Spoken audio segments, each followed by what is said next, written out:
Damien Leone's Terrifier. I first saw this movie back in 2018 and it scared the shit out of me. I was 15 years old and didn't think I'd be scared by modern slashers anymore. But something about Art the Clown and the Terrifier movies as a whole was just different. I don't know if it was the aesthetic or the gore, but it resonated with me. At the time I was playing Dead by Daylight and I was considering Art the Clown and DVD and what a chapter like that would look like. But I brushed it off, considering at the time it was just another niche cult classic. But even back then, I recognized the true potential of Terrifier as I was scared to use the restroom after watching the movie. Flash forward to 2022 with Damien Leone's release of Terrifier 2. It instantly became my favorite horror movie. Everyone started to understand that Art the Clown was up there with Michael Myers, Freddy Krueger, and Jason as some of the most iconic slashers in horror history. And now in 2024, Terrifier 3 just released and is one of the biggest movies worldwide. It's crazy to think that a small-time killer that I saw on a bootleg website back in the day has now become today's Michael Myers. Not to mention the fact that I've been wanting an Art the Clown chapter in Dead by Daylight for the longest time and have spent years thinking about what he would look like. So sit back, relax, grab your sunglasses, and let me tell you why Terrifier belongs in Dead by Daylight. Art the Clown is a slasher, through and through. He combines the comedy and personality of killers like Chucky and Freddy Krueger with the scary silence of Michael and Jason. He's so playful and sadistic that he'd belong perfectly in the realm. It's also pretty clearly emphasized that there is an external, demonic, and or supernatural force giving him powers. Would it really be such a stretch to suggest that this could potentially be the entity manipulating him before taking him into its realm? Anyways, unlike most slashers, Art the Clown doesn't really have one iconic weapon. He tends to carry around a big sack full of anything he could find, from rusty cleavers to pistols to makeshift flamethrowers. Art's pretty much got it all. His versatility and creativity into his kills cannot be understated and will reflect within his power. Speaking of which, let me tell you about his power, Bag of Tricks. Art the Clown walks around with a giant black sack, housing multiple weapons that grant him supernatural abilities. He's able to select through the 4 of them, just like Vecna is able to select his spells with control. Holding control will grant you a weapon wheel, allowing you to select either a cleaver, small knife, axe, or table leg. The cleaver would be his default weapon, and as of right now grants no supernatural abilities. There would also be no cooldown after a hit, meaning that you can continually slash survivors with the cleaver without having to swap. However, the same can't be said for his other weapons, the first of which being a small knife. While holding the knife, Art is granted undetectable, and after getting a hit with the knife, it goes on cooldown for 20 seconds. Art is extremely stealthy in the movies and is usually able to get the jump on most of his victims. I wouldn't exactly call him a stealth killer, but stealth is definitely a huge part of his kit. The next weapon is the fire axe, and while wielding the fire axe, Art's able to break walls and drop pallets significantly faster. Just think of a built-in brutal strength. And just like the knife, once he gets a hit with the axe, it goes on cooldown for another 20 seconds. And I should mention that each weapon gets its own cooldown, not necessarily a 20-second cooldown on all the weapons. Art's last weapon is the table leg. Hitting a survivor with a table leg instantly puts them into deep wound, and then goes on cooldown for 20 seconds. That's because this is a table leg that has tons of sharp objects such as forks, knives, and nails hammered into it. So just to recap so far, Art the Clown has a sack called the Bag of Tricks, where he can use either a cleaver,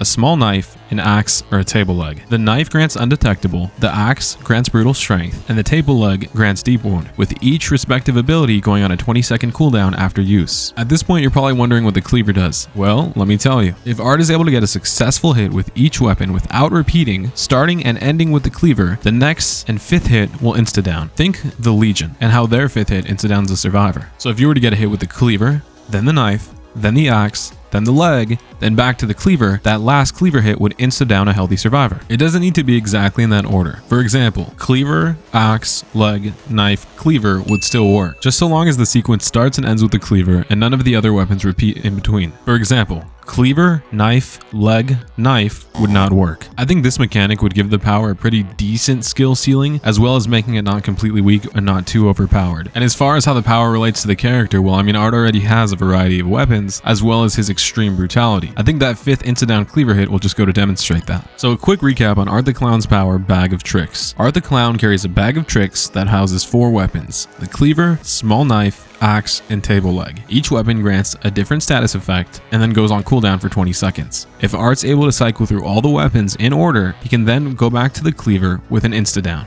He gets a ton of versatility and a 5-hit combo similar to the Legion. I put a lot of effort into this power, so tell me what you guys think. If you guys think it's stupid, let me know down in the comments. Or how would you change it? Maybe you think Art deserves a completely different power entirely, and that's okay, because some of you guys cook in the comments. But for now, this is my video, so let's move on to his perks. Art the Clown comes fresh out the box with 3 teachable perks: Wasted Remedy, Thought You Could Escape, and Persistence. With Wasted Remedy, survivors healing within your terror radius are granted the exposed status effect for 8, 9, or 10 seconds after healing at max level. Regardless of whether or not a survivor is healing their teammate or themselves, whichever survivor is doing the healing becomes exposed after the healing is complete. This is because the Terrifier movies really show a bleak reality for the survivors, and they're shown repeatedly just how hopeless trying to escape from Art is. In order to heal without being exposed, you'd have to make it all the way out of Art's terror radius. Art's next perk is Thought You Could Escape. Doors regress at 1, 2, or 3 charges per second when not being opened at max level. This essentially means that survivors would not be able to 99 the gates and are either going to have to leave or risk the door fully regressing all the way back down to 0. Think of this as a sort of ruin, except for doors and not generators. Again, touching on the fact that it's extremely hard to escape from Art the Clown once he has his eyes set on you. I think this perk might be a little overtuned, so let me know in the comments if it should be a hex. But just imagine Noed, No Way Out, Thought You Could Escape, and Remember Me as a combo. Or Blood Warden, I don't judge. Art's last perk is Persistence. Whenever a gen pops, you gain 3, 4, or 5% haste for 10 seconds at max rank. This is an extremely subtle and niche buff that could be extremely useful in specific scenarios. On the surface, it seems like it might be a pointless haste status effect, but how many times have you been chasing a survivor and had gens pop mid-chase? This perk would just go to make sure that any gens pop during your chase would go to help you. Survivors might even begin to 99 gens when someone's in chase out of fear of ending it too quickly. Art would also come with several pretty cool cosmetics. Obviously, his default costume would be his iconic black and white suit, although we could also have cosmetics in the form of the sunglasses he wears to torment Sienna in Terrifier 2, or the Santa Claus costume that he wears in Terrifier 3. I also think that once Art gets his Prestige 6 bloody cosmetic, there should be a reference to the movies in there, with him missing his right eye. At the end of Terrifier 1, Art loses his right eye, and at the beginning of Terrifier 2, he's trying to find a replacement. It's a very small and subtle thing to ask, but I think it would make a huge difference as far as references go. Now that we've talked a little bit about Art the Clown, let's talk about his counterpart, Sienna. And I do want to point out that this entire chapter is going to be based on Terrifier 2, seeing as Terrifier 3 hadn't come out yet as I started this video. But a lot of what I talk about still adds up after the Terrifier 3 viewing. Sienna Shaw is a teenage girl who lives with her mother and little brother. She's no stranger to trauma after her father went on a psychotic episode and took his own life. Her father was an artist who prophesized an evil clown making an appearance in Sienna's life later on, as well as how Sienna would come to defeat the clown. When it came time for Sienna to go face to face with Art the Clown, she donned angelic Valkyrie armor as well as a magical enchanted sword. Before she even had this encounter with Art the Clown though, she was given a brief premonition of what was to come in her dream. Between the sword and the dream, it's almost as if Sienna has some sort of supernatural force looking out for her. Not to mention the fact that after being stabbed by Art, her stomach immediately healed itself up, almost as if there was some sort of divine intervention. This will come into play later as we design her perks. And throughout Terrifier 2, she's shown to be very caring and protective of those around her,